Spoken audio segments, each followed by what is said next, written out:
It was a massive explosion. What? Another view from the bay.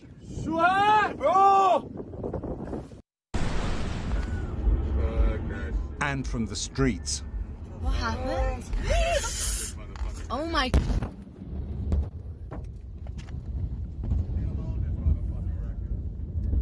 Oh my God.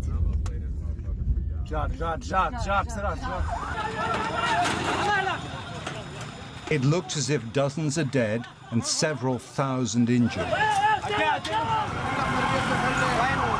And a country already deep in crisis has been hit by a catastrophe.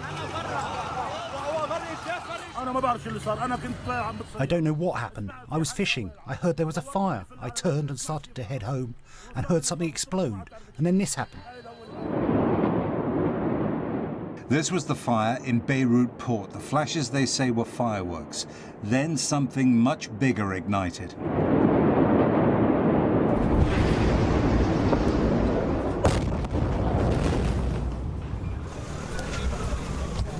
Lebanon's interior minister told local media it was ammonium nitrate, which had been stored there since 2014.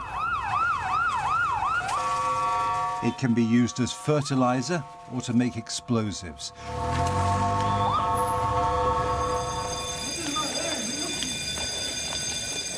This is downtown Beirut, close to the Parliament building. Since the end of last year, Lebanon has been paralyzed by a political and economic crisis and street demonstrations before the country was gripped by the pandemic. The damage has spread across the city. The shock will run much deeper, and this tragedy risks pushing the Lebanese further into despair. أعدكم أن هذه الكارثة لن تمر. Hassan Diab, the Prime Minister, broadcast to the nation. He told them that those responsible would pay the price. Beirut's hospitals, already pressed hard by COVID-19, are faced with hundreds of casualties. We were at home. We heard what sounded like fireworks. We thought it was a container in the port that was on fire. A few seconds later, we were flying through the air. Lebanon will get international help, which until now its friends have been reluctant to give because of corruption and incompetence in Lebanon's wealthy elite. But public anger, already strong, will demand real change at last if Lebanon's rulers cannot heal the wounded, fix the damage, and punish the guilty. And there is one big question. Who allowed the storage of so much deadly explosive for so long in a warehouse so close to the city centre? Jeremy Bone, BBC News. Well, we can go live now to BBC Arabic's Beirut correspondent Karine Torbeh, who's at one of the hospitals treating some of the very many people who've been injured. And the death toll is rising fast, and almost 4,000 people known to have been injured. Describe the scene where you are now. Where I'm standing in front of the emergency gate of one of the hospitals. People are still coming here either to check on their relatives or to check whether their relatives are inside the hospital, because there are still so many people unaccounted for. But just to give you an idea how overwhelmed the hospitals are here and everywhere else in all Lebanon, but mainly in Beirut.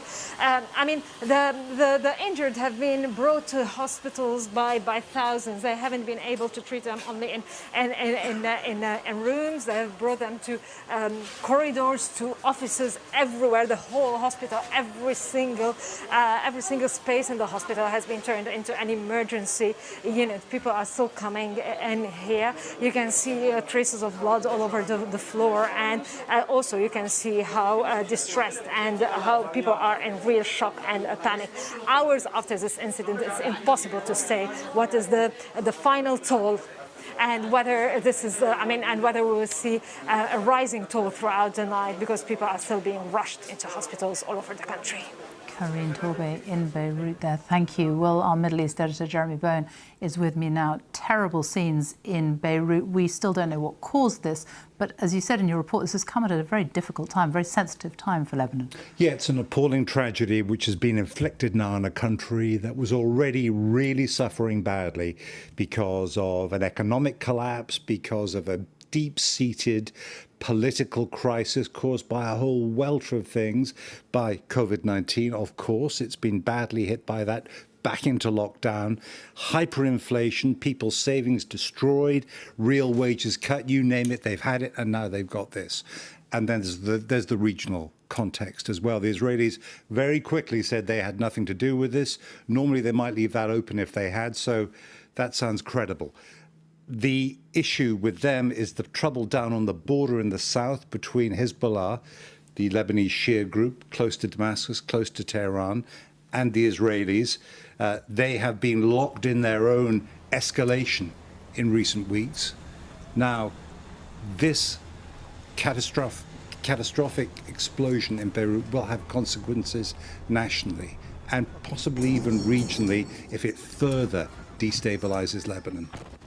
Jeremy Bowen, our Middle East editor. Thank you.